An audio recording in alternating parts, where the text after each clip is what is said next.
So most of the fractures of both bones forearms, they are treated by, very well treated by CR and cast as shown by Binoti madam. So what is the position of forearm tens that we will be discussing in the next 10 minutes or so? This is a brief outline of my talks.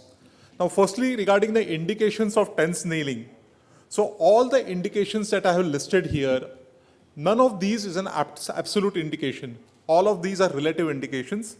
However, tens nailing may be employed in these situations since it is probably more convenient. And these situations are age more than 10 years, failure to achieve or maintain acceptable reduction, complete fractures, proximal third fractures, floating elbow, compartment syndrome, open fractures grade 1, 2, and refractures. So before we proceed, what are the acceptability criteria that we have to aim at? So as madam has mentioned earlier, we should restore the radial bow. Rotation should be less than about 30 to 45 degrees. Overlap should be less than 1 centimeter. Angulation should be less than 10 to 15 degrees. And 100% displacement is acceptable. Coming to the principles. So we learned earlier today morning the principles of tens nailing and femur fractures, and it is we have to form the spindle. And each nail gives a 3-point contact. So total there are 6 points of contact with maximum spread of the spindle at the site of the fracture. But the principle in both bones forearm tens nailing is slightly different. Here each nail has a 3-point fixation, one each at the entry point and the third point of fixation at the convexity of the nail. The nail convexity is the radial nail is convex laterally, the ulnar nail is convex medially.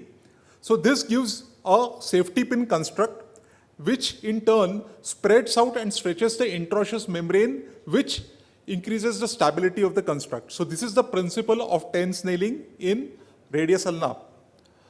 Regarding the surgical technique, this is the instrument set, very simple set of instruments you need, but make sure that you have a very good T-handle and chuck, because achieving a firm grip on the tens nail with the T-handle is extremely important.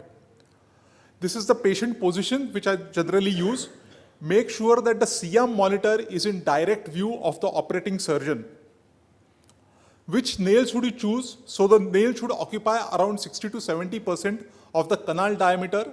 Typically in radius ulna nailing, 2 or 2.5 mm nails are needed. How do you pre-bend the nails? So there are 2 bends that have to be given. The first bend should be at the point of the fracture, and the magnitude of this bend should be 3 times the diameter of the medullary canal. In addition to this, you should give another bend proximal to the nail tip, and this bend is in order to facilitate sliding of the nail at the site of entry across the contralateral cortex, so that the contralateral cortex doesn't get perforated. Which nail should you place first? So by convention, generally it is the radius nail which is placed first. However, if the radius reduction is difficult, then you may advance both radius and ulna nail till the fracture site, and then whichever fracture reduction is easier, you advance that nail first.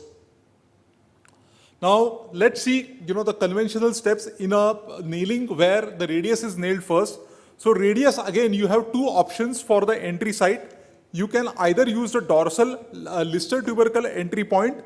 The disadvantage of this entry point is that there is a risk of damage to the extensor pollicis longus tendon. On the other hand, in the lateral entry point, there is a risk of damage to the superficial radial nerve. So these are the structures at risk in the dorsal and lateral entry points respectively. The entry point should be made at least 1.5 to 2 centimeter above the distal radius physis. The initial entry point is made with the awl which is directed perpendicular to the medullary cavity, and then it is directed at 45 degrees superiorly towards the medullary canal. This entry point is then dilated with an artery forceps. The tens nail is then inserted, and the bend which is given proximal to the nail tip enables the nail to slide past the contralateral cortex and prevents perforation. Make sure that you advance the nail with rotatory movements. Hammering should be avoided because that can lead to shattering of the cortex or perforation of the cortex. Once you reach the fracture site, the reduction should be effected by traction, counter traction, and twist pull method, which so the assistant has to hold the reduction, whereas the surgeon advances the nail across the fracture site. If the reduction is difficult, there are a few tips that you may employ. You may use the hockey stick. If the fracture is translated, you may use the hockey stick tip to engage the medullary canal of the proximal fragment. And once the medullary canal is engaged, you can derotate the nail in order to reduce the translation. Alternatively, you may use a K-wire inserted percutaneously into the proximal fragment to push the fragment towards the distal fragment and achieve reduction, and the nail can then inserted across the fracture site. In case closed reduction fails, then a mini open reduction can be performed. Once the radius nail is inserted, proceed with the ulna nail entry. Here generally you can either take the proximal entry point, which is distal and lateral to the olecranon tip, or you can take the distal entry point. So this is an ulna entry point which is taken on the superolateral aspect of the olecranon process. The steps of advancement of the nail are exactly same as in a radius nail. So the nail is advanced by rotatory movements till the fracture site is reached. The fracture is then reduced by traction, counter traction done by the assistant. The nail is then advanced across the fracture site. The final seating of the nail is done. During the final seating, make sure that the hockey stick tip of the radius nail is facing towards the ulna, whereas the hockey stick tip of the ulna nail should face towards the radius.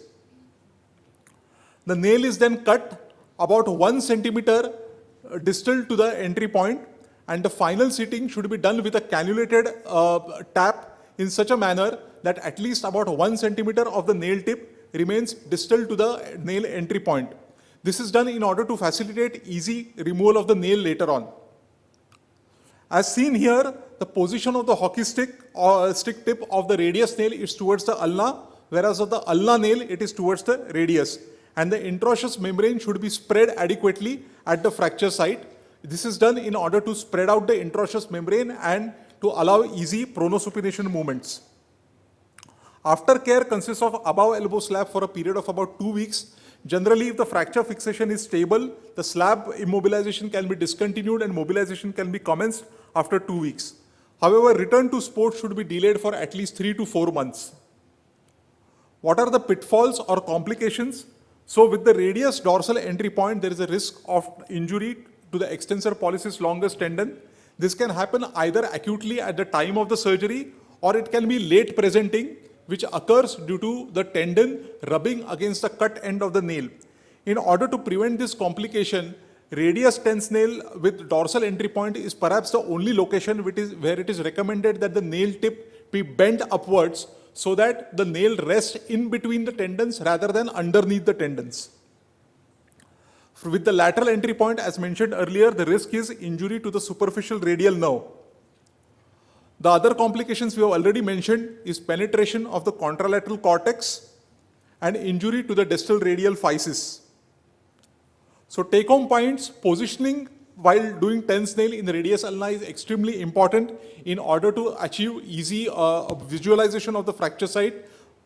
Pre-bending of the nail, remember that there should be 2 bends, one at the convexity of at the site of the fracture and the other distal to the tip in order to enable easy entry point. Be careful to avoid tendon injury during radial entry. Don't hammer forcefully, and bend the radial nail slightly if you are using a dorsal entry point in order to avoid damage to the extensor pollicis longus tendon. Thank you.